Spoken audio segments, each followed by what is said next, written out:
Yang terkasih, dalam peristiwa makan-makan atau pesta biasanya digemari semua orang, sekalipun itu peristiwa perpisahan bersama teman, sahabat, bahkan orang spesial dalam hidup kita. Dalam bahasa anak zaman sekarang itu quality time. Peristiwa ini akan menjadi peristiwa yang sangat spesial bagi orang yang bersangkutan, bahkan menjadi penguat dan penyemangat dalam menjalani hidupnya. Teman-teman muda yang terkasih, hari ini hari raya tubuh dan darah Kristus mengingatkan kita untuk dekat dengan Allah yang nyata dalam wujud roti dan anggur dalam Ekaristi. Yesus senantiasa hadir bersama kita dalam makanan rohani. Terimalah dan makanlah. Inilah tubuhku. Terimalah dan minumlah. Inilah darahku. Inilah penyerahan diri tanpa batas demi keselamatan dan kebahagiaan kita. Yesus mengasihi dan mencintai kita. Cintanya menuntut pengorbanan, di mana Yesus tidak mengelakkan diri. Inilah penyerahan diri Kristus yang kita rayakan hari ini dan dilakukan dalam perayaan Ekaristi. Teman-teman muda yang terkasih, kita harus turut dalam mengambil bagian pelayanan, di mana kita tidak hanya menerima tubuh dan darah Kristus dalam hidup kita, tetapi kita harus siap menerima tubuh dan darah Kristus di dalam hidup kita.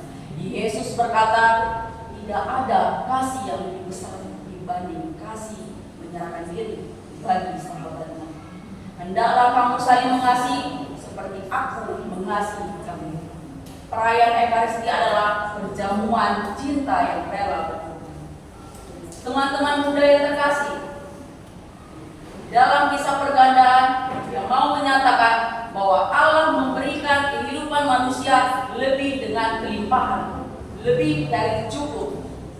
12 bakul melambangkan 12 suku Israel dan 12 murid-murid Yesus. Awalnya mereka tidak tahu membagikan apapun kepada orang yang dijumpai mereka. Tetapi dengan pergandaan roti, mereka membagikan roti tersebut kepada orang yang dijumpai mereka, termasuk kita sendiri. Murid Yesus mengalami penuh sukacita dan gembira karena kelimpahan. Kita seusai Ekaristi tidak membawa roti yang penuh, tetapi kita membawa apa, teman-teman? Membawa hati yang penuh sukacita dan gembira.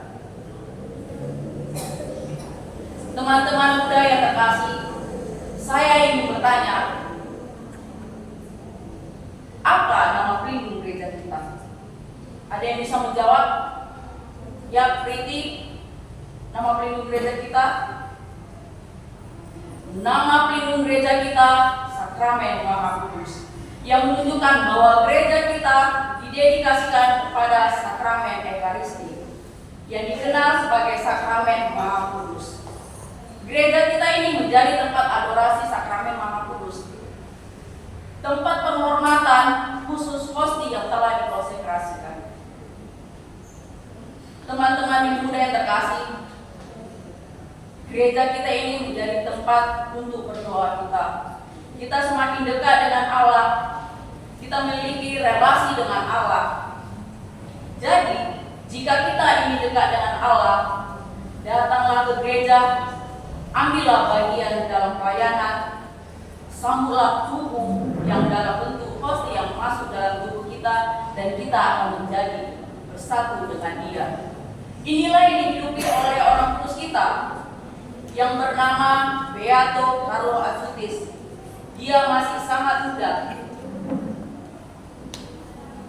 Kita tahu anak zaman sekarang sibuk dengan handphone, gadget, scroll TikTok, nonton YouTube, apalagi saya lapor Pak.